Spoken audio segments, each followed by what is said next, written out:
Turn your eyes to the narrow waters of the Strait of Hormuz, one of the most critical energy corridors on Earth.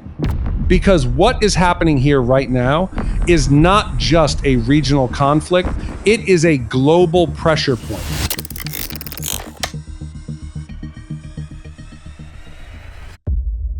For years, this passage has carried the fuel that powers entire economies, especially one, China. But now that lifeline is under direct threat. After closing the strait once again, Iran believed it could still move oil quietly through shadow routes, hidden tankers, and covert transfers. But within hours, that assumption collapsed. In the darkness of the Indian Ocean, far from the narrow waters of Hormuz, a massive tanker carrying nearly 2 million barrels of crude was stopped, seized, without warning. And with that single operation, a new message was sent to the world. This blockade is no longer limited to a single strait. It has no boundaries, no safe zones, and no escape.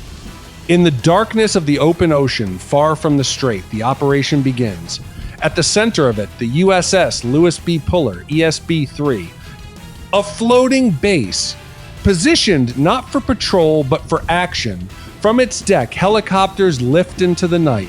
No lights, no warnings. This is where the mission changes, from monitoring to hunting, because the target is no longer in Hormuz, and neither is the operation. Moments later, the strike begins. From the sky, the SEAL team descends. Fast ropes drop onto the deck of the tanker below, and within seconds, they are on board. No warning shots, no resistance, no time to react. The deck is secured, control is taken, and the massive vessel is no longer moving under its own command. All of it in silence. In the middle of the ocean, far from any coast, the message becomes clear. There is nowhere left to hide.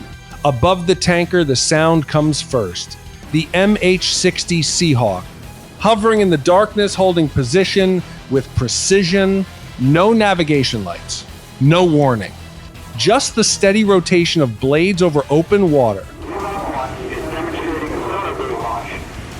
From its side doors, ropes drop instantly, and within seconds, operators descend onto the deck below.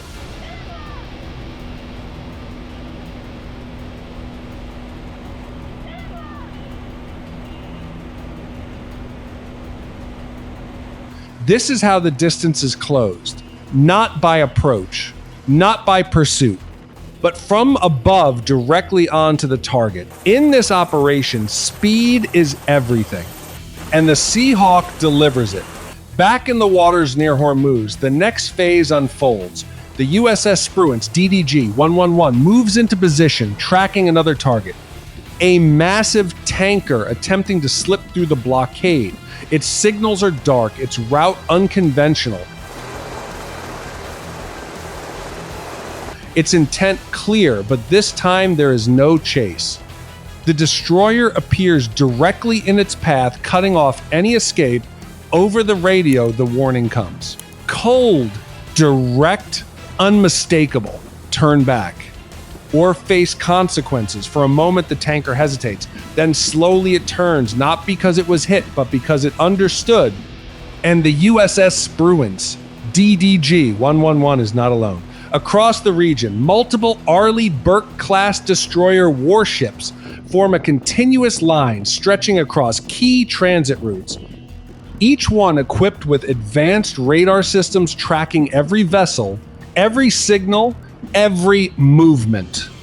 Together, they create something larger than a fleet, a barrier, a steel wall across the sea where every ship approaching the strait is identified, monitored, and controlled. In this environment, there are no gaps. Only decisions: move forward or turn back. Above the ships, the pressure continues. The FA-18 Super Hornet patrols the skies, flying low over the water, directly above the vessels below. Its presence is deliberate, visible, unavoidable. These aircraft don't wait for threats, they stay ahead of them. If a ship changes course, they are already watching.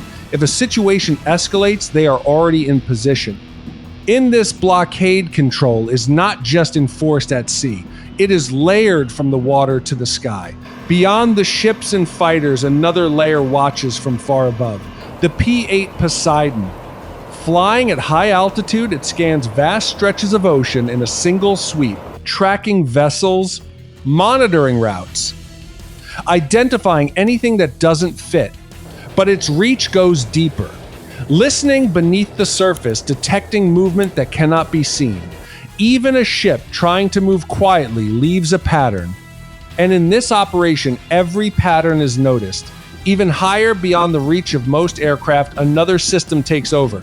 The MQ-4C Triton. It doesn't patrol in short bursts. It stays for hours, sometimes days, watching entire regions at once, tracking every movement across the sea. While ships rotate, while aircraft refuel, this system remains. In this operation, surveillance is no longer temporary. It is constant, and beyond the atmosphere, another layer completes the system. The satellite tracking system. From orbit, it observes everything. Shipping lanes, movement patterns, and long-distance routes. Even when a ship turns off its signals, it cannot disappear, because movement leaves a trace, heat, position, behavior over time. What cannot be seen from the sea is seen from space. In this operation, distance is no longer protection, and escape is no longer possible. To slip through unnoticed, these ships rely on one tactic. They turn off their AIS transponder. No signal, no identity, no recorded route. On civilian systems, they disappear. Ghost ships moving in silence through the night. But in this environment, that silence becomes a signal, because the moment a ship goes dark, it stands out. Not as invisible, but as a target. The vessels moving through this corridor are not ordinary ships. They are very large crude carrier tankers, each one carrying up to 2 million barrels of crude oil, enough to power entire regions. Heavy, slow, and impossible to hide once detected. For China, these ships are more than cargo. They are energy, industry, momentum. And now they are trapped, caught between a blockade at sea and ports that no longer offer escape. As tankers turn back, the pressure shifts inland. Across Iran, oil storage tank facilities begin to fill. Pipelines continue to flow. Production does not stop, but exports do. Day by day, barrel by barrel, the tanks reach capacity, and once they are full, there is nowhere left for the oil to go. What began at sea is now becoming an economic countdown.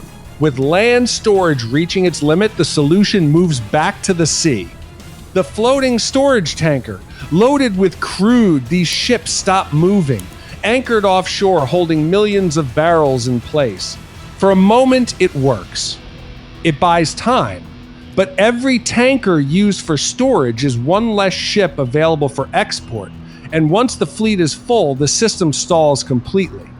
What was meant to delay the crisis only makes it larger.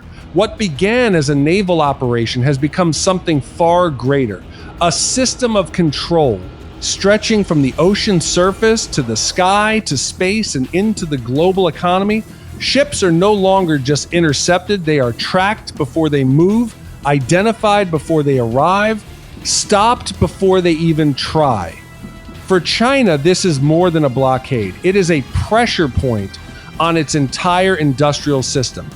The flow of oil slows, factories feel it, markets react. At the same time, another shift is happening. As Iranian oil disappears from global supply, new suppliers step in, and power quietly moves with it. In this environment, no missiles are needed, no battles are fought, because control of the sea has become control of the outcome. And in a world driven by energy, cutting the supply is enough to change everything.